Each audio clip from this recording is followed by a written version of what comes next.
1880년 어느 추운 겨울날 한 소년이 미국의 한 시골 마을에서 집집마다 다니고 있었습니다. 이 소년의 이름은 하워드 켈리였습니다. 학비와 생계를 위해서 가방 가득 물건을 채워가지고 집집마다 다니면서 방문 판매를 하는 가난한 고학생이었습니다. 그날따라 물건을 팔리지 않았고 이 소년의 주머니에는 겨우 1센트 동전 하나뿐이었습니다. 지칠 대로 지친 이 소년은 추위와 배고픔에 다리가 후들거리며 떨렸습니다. 마음속으로 생각했습니다. 내가 염치불구하고 다음 집에 가서는 음식을 좀 달라고 부탁해야 되겠다. 그리고 용기를 내어서 그 다음 집에 문을 두드렸습니다. 문이 열려서 먹을 것 좀 주십시오라고 부탁을 하려고 하는데 차마 그 말을 할 수가 없었습니다. 집에서 나온 사람은 그 집의 소녀였기 때문입니다. 소녀에게 차마 먹을 것을 달라는 말을 못하고 쭈물거리면서 말을 합니다. 죄송한데 혹시 물 한 잔만 주실 수 있겠습니까? 소녀는 이 문 밖에 물 한 잔 달라고 하는 이 소년이 사실은 물이 아니라 먹을 것이 없는 지금 배고픈 상태구나라는 것을 즉시 알아차렸습니다. 소녀가 집에 들어가서 물 대신 가득한 큰 그릇에 가득 따뜻한 우유를 한 잔 갖고 오는 것이었습니다. 소녀는 그 우유를 다 받아 마셨습니다. 주머니에 그 1센트를 꼼지락거리면서 말합니다.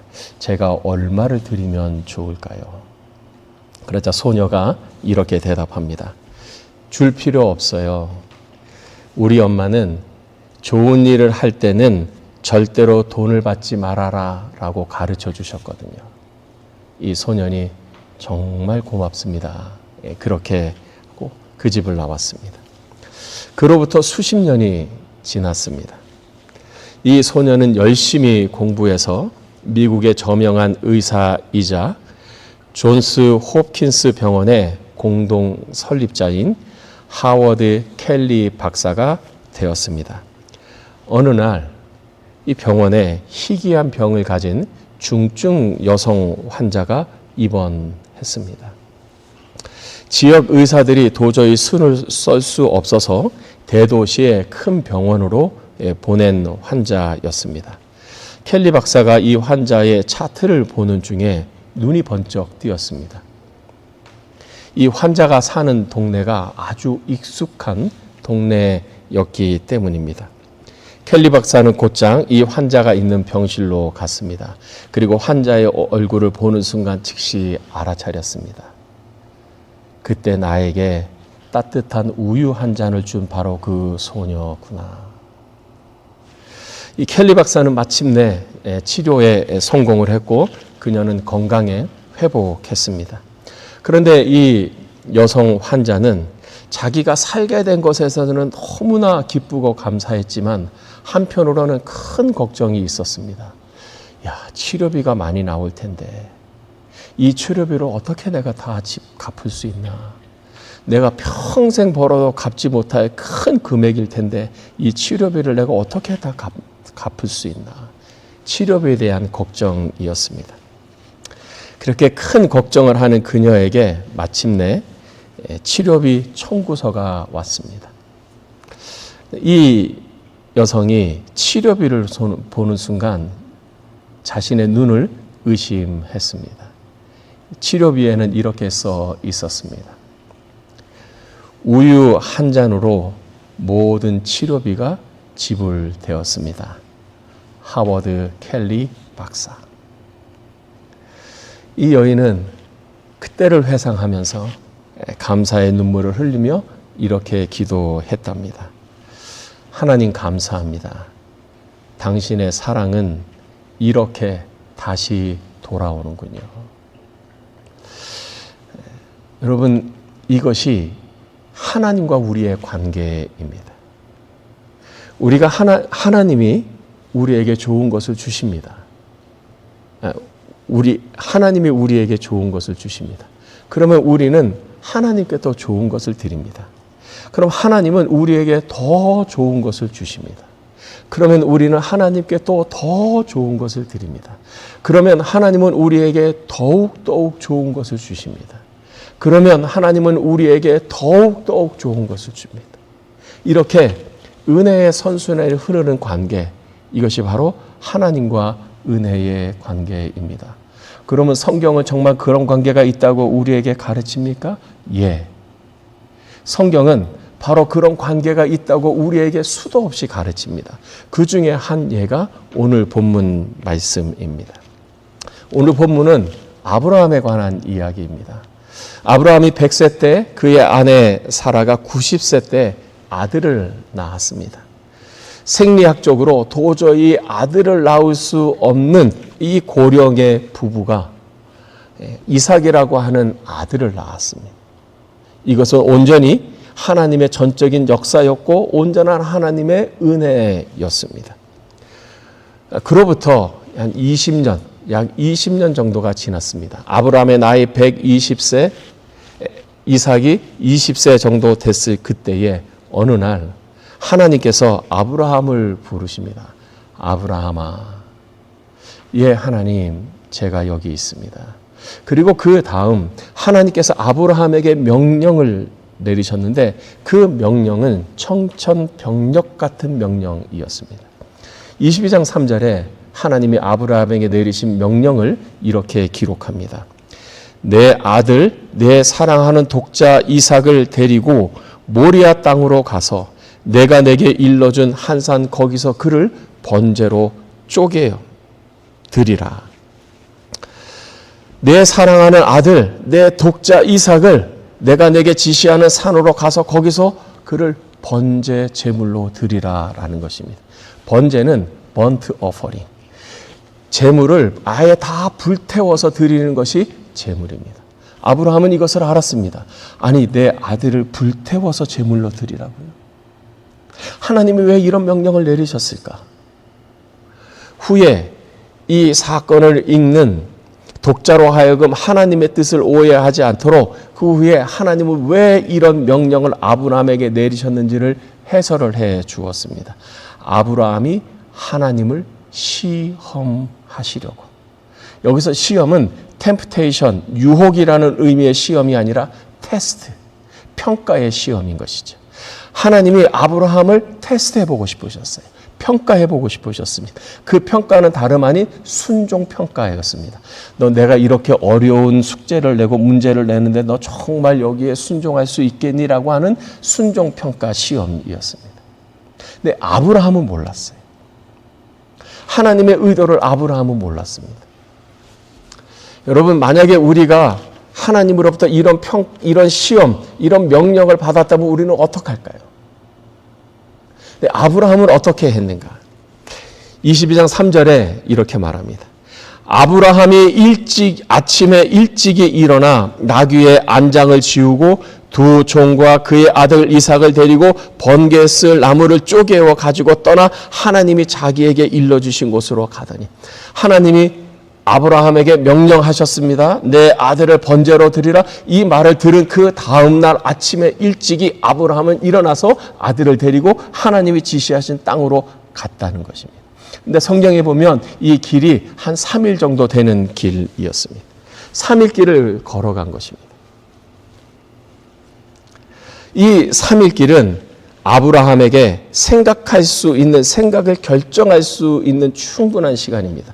아브라함에게는 아마 두 마음이 있었겠죠. 하나는 하나님이 명령하셨으니까 하나님의 말씀에 순종해야 돼 라고 하는 마음. 또 하나의 생각은, 아니 그래도 그렇지 어떻게 하나밖에 없는 100세 때 하나님이 주신 아들을 죽이라고 그래. 그것도 내 손으로 불태워서 제물로 바치라고 그래. 아니야, 이건 하나님의 말씀이 아닐 거야. 내가 잘못 들은 걸 거야. 정말 하나님의 말씀이 맞다면 하나님은 너무 잔인하잖아. 이거는 거부해야 돼. 한쪽의 생각으로는 하나님이 명령하셨으니 순종해야 돼. 한쪽의 생각으로는 아니야, 거부해도 괜찮아. 이 두 마음이 있었을 거예요. 3일 동안 이 두 갈등과 고민 가운데서 결정을 해야 되는 그런 시기입니다. 3일이 지났습니다. 하나님께서 지시하신 산이 되었습니다. 그 산에 도달했을 때 두 종에게 말합니다. 너희는 여기에 남아 있어라. 그리고 장작과 불과 아들을 데리고 하나님이 말씀하신 그 산으로 올라갑니다. 아들 이삭이 그동안 아버지께 묻고 싶었던 것을 쿡쿡 참고 있다가 더 이상 참을 수 없어서 아버지에게 묻습니다. 아버지, 제가 궁금한 게 하나 있는데요. 그래, 뭐냐? 아니, 제사를 드릴 제물을 바친 불도 있고 나무도 있는데 정작 제물을 드린 양은 어디 있습니까? 아버지 아브라함이 말합니다. 그것은 하나님이 친히 준비해 주실 것이다. 산에 올라갔습니다. 제단을 쌓았습니다. 근데 갑자기 아버지 아브라함이 아들 이삭을 꼭 묶는 것입니다. 이때 이삭의 나이가 한 20세 정도 되었는데 얼마든지 거부할 수 있는데 아들이 참는 것입니다. 아버지가 자기에게 하도록 그냥 다 놔두는 것입니다.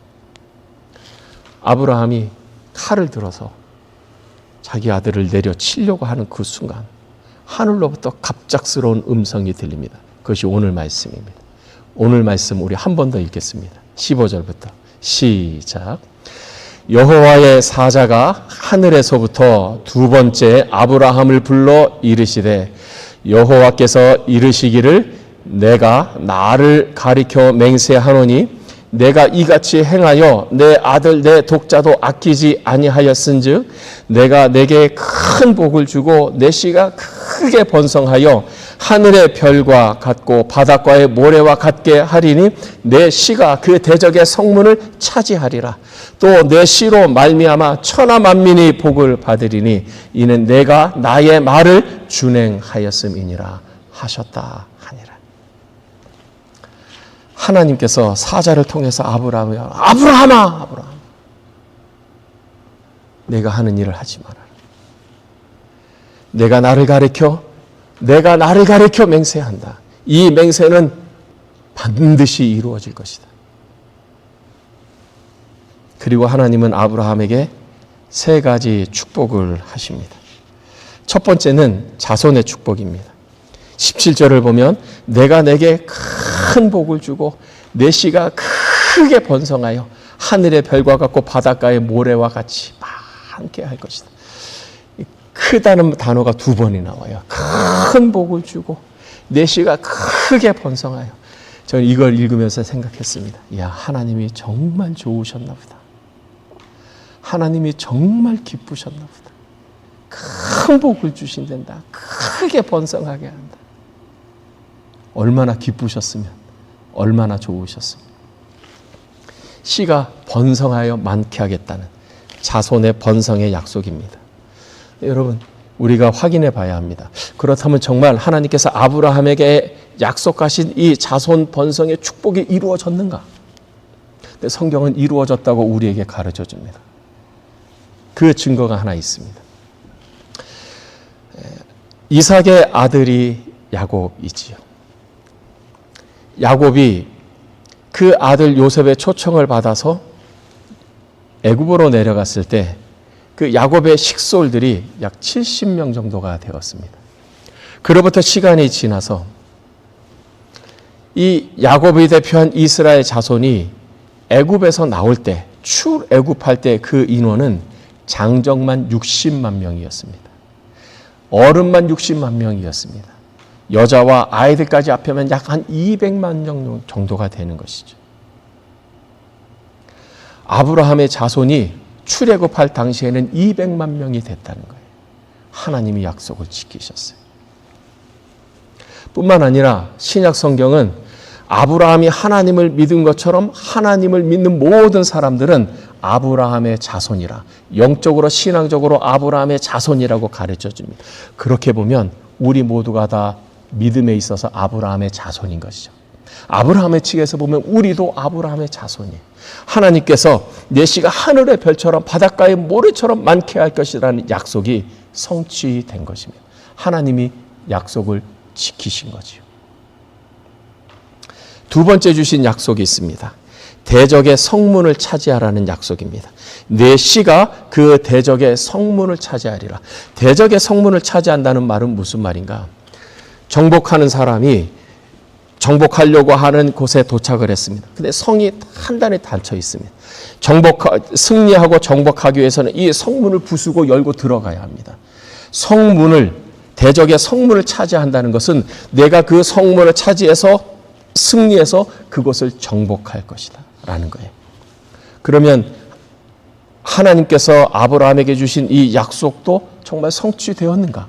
성경은 성취되었다고 우리에게 가르쳐 줍니다. 여호수아의 인도 아래 가나안 땅에 이스라엘 자손이 들어갑니다. 북쪽과 남쪽의 그 족속들을 물리치고 가나안 땅, 하나님이 주시는 그 가나안 땅을 정복합니다. 뿐만 아니라 다윗 왕과 솔로몬 시대 때는 이 아브라함의 후손의 이 가나안 땅의 영토, 이스라엘 자손의 영토가 훨씬 더 많아집니다. 신앙적으로도 마찬가지입니다. 내 씨가 그 대적의 성문을 차지하리라 해서 이 내 씨는 원어로는 단수입니다.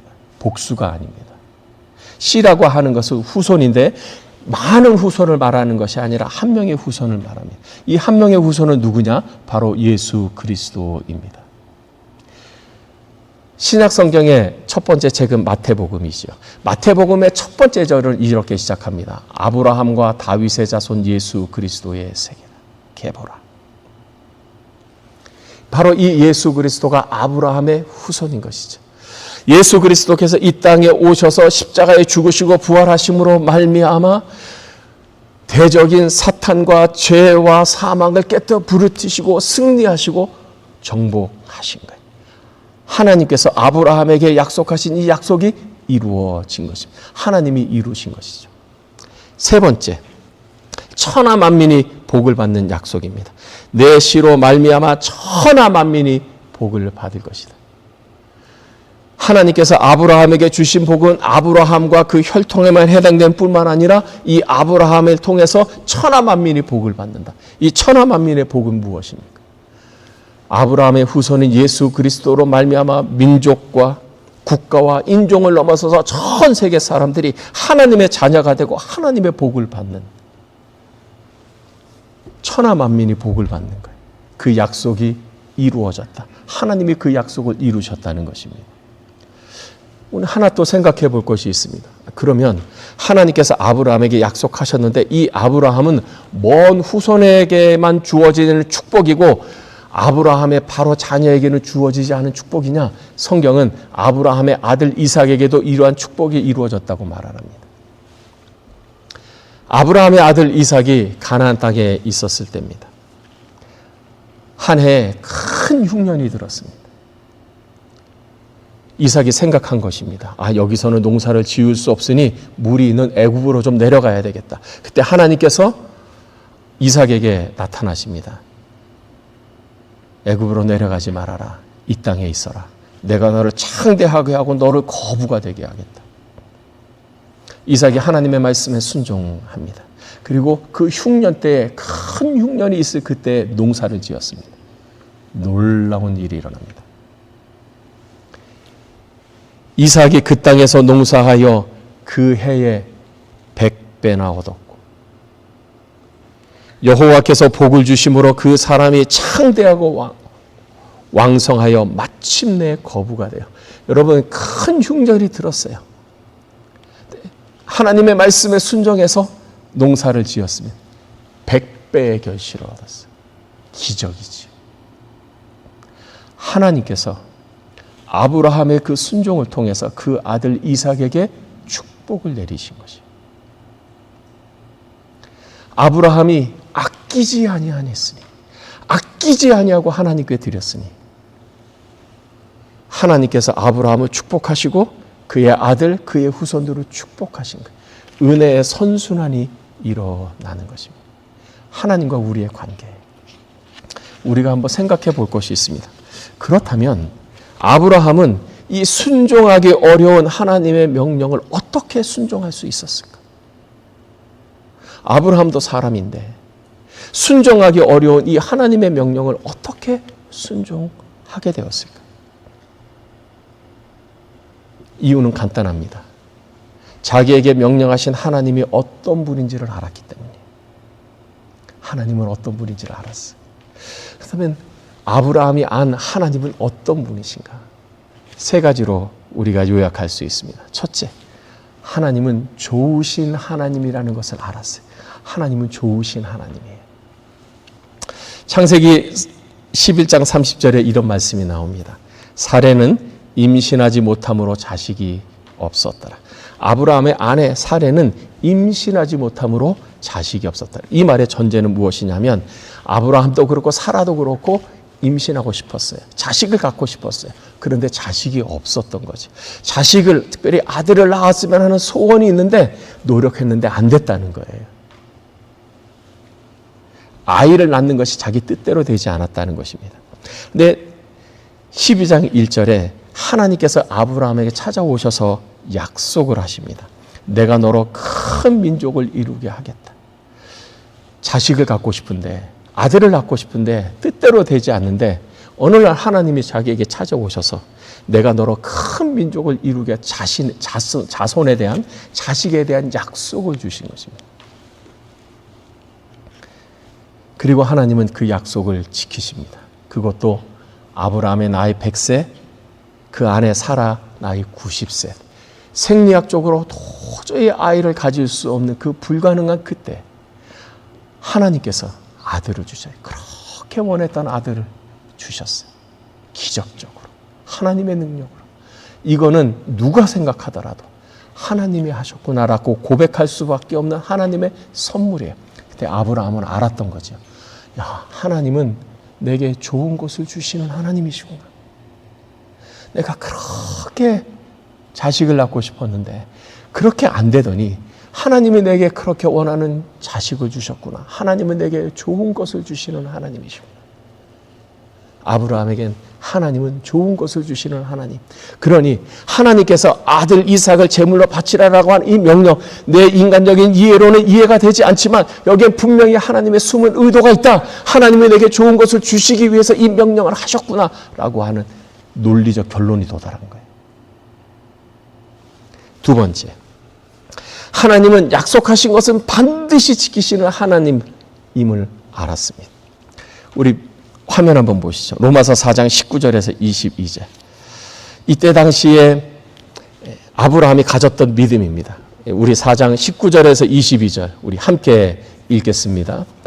그가 100세나 되어 자기 몸이 죽은 것 같고 사라의 태가 죽은 것 같음을 알고도 믿음이 약하여지지 아니하고 믿음이 없어 하나님의 약속을 의심하지 않고 믿음으로 견고하여져서 하나님의 영광 돌리며 약속하신 그것을 또한 능히 이루실 줄을 확신하였으니 그러므로 그것이 그에게 의로 여겨졌더라.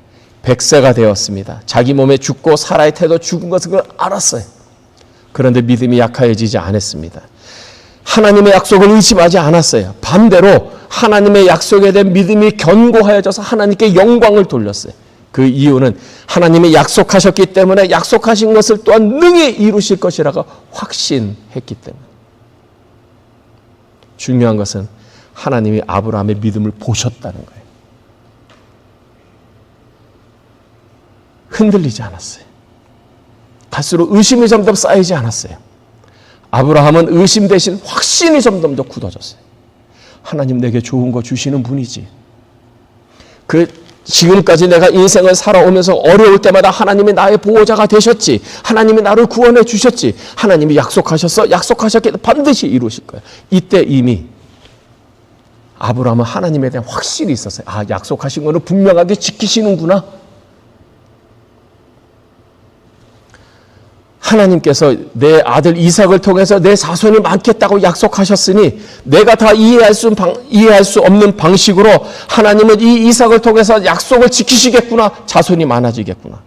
나는 몰라. 그러나 하나님은 하실 거야. 확신이 들었다는 거예요. 하나님은 약속하신 것은 반드시 지키시는 하나님. 세 번째, 아브라함은 하나님을 알았어요. 하나님을 이런 분으로 알았어요. 하나님의 능력을 알았습니다. 우리 히브리서 11장 17절 19절 한번 읽겠습니다. 우리 함께 읽겠습니다. 아브라함은 시험을 받을 때에 믿음으로 이삭을 드렸으니 그는 약속들을 받은 자로되 그 외 아들을 드렸느니라. 그에게 이미 말씀하시기를 내 자손이라 칭할 자는 이삭으로 말미암으리라 하셨으니 그가 하나님이 능히 이삭을 죽은 자 가운데서 다시 살리실 줄로 생각한지라. 비유컨대 그를 죽은 자 가운데서 도로 받은 것이니라. 이미 아브라함은 100세 때 하나님이 이삭을 주셨을 때 이거는 내 힘이 아니구나, 내 노력이 아니구나, 이거는 하나님의 역사고 하나님의 은혜고 하나님의 능력이구나, 이것을 알았어요. 20년이 지나서 아들 이삭을 바치라고 할 때도 그런 흔들림이 없었어요. 내게 기적을 행하신 능력의 하나님께서, 무에서 유를 창조하신 하나님께서 내가 설령 하나님의 말씀에 순종해서 아들 이삭을 죽이더라도 하나님은 다시 살리셔서 약속을 지키실 것이다. 하나님은 전능하신 하나님이 아니신가? 하나님을 알았어요. 주저없이 다음날 아침에 일찍이 일어나서 하나님의 말씀에 순종할 수 있었던 이유는 여러 갈등과 고민 가운데서 그래도 하나님의 말씀에 순종하여 아끼지 아니하고 준행하는 것으로 나아갔던 것은 하나님에 대한 지식, 이해가 있었어요. 하나님은 내게 좋은 것을 주시는 분, 하나님은 약속하신 것을 반드시 지키시는 분, 하나님은 무에서 유를 창조하시고 죽은 자를 살리시는 전능하신 분, 하나님을 알았지요. 하나님을 믿었던 것입니다. 그래서 하나님의 말씀에 아끼지 아니하고 준행했습니다. 또 하나 생각해 볼 것이 있습니다. 그렇다면 아브라함은 어떻게 이런 하나님을 알게 되었을까? 아브라함의 삶에 있어서 대단히 중요한, 그러나 짧게 설명한 성경 말씀이 있습니다. 그 다음 화면 한번 보시겠습니다. 이사야 41장 8절, 야고보서 2장 23절 우리 함께 읽겠습니다. 그러나 나의 종 너 이스라엘아, 내가 택한 야곱아, 나의 벗 아브라함의 자손아. 그 다음 말씀, 이에 성경에 이른바 아브라함이 하나님을 믿으니 이것을 의로 여기셨다는 말씀이 이루어졌고 그는 하나님의 벗이라 칭함을 받았다. 아브라함은 하나님의 벗이었어요. 나의 벗 아브라함의 자손아. 누가 말한 것입니까? 아브라함이 얘기했나요? 나는 하나님의 벗이야. 아브라함이 말한 게 아니에요. 사람들이 말한 것도 아니에요. 누가 말했어요? 하나님이 말했어요. 하나님이 아브라함을 사람들에게 소개하는 것입니다. 아브라함은 내 친구다. 아브라함은 내 벗이다.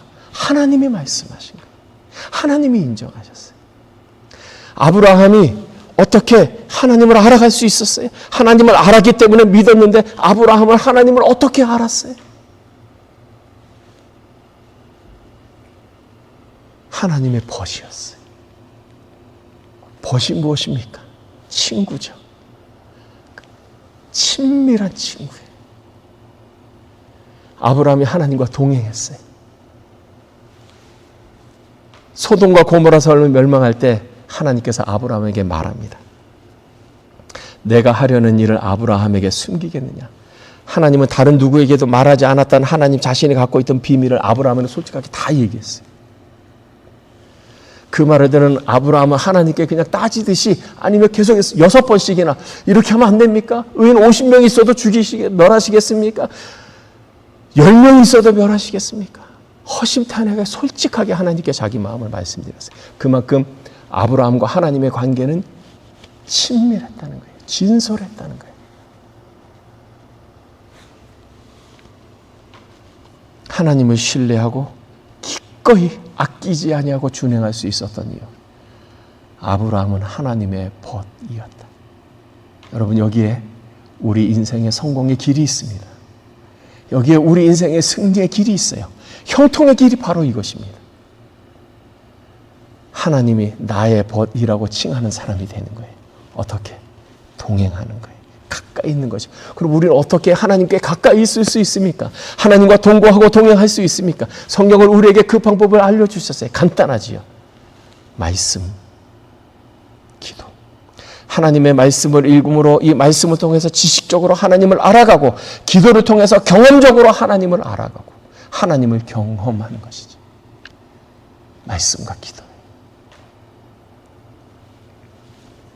사랑하는 성도 여러분, 하나님은 좋으신 하나님.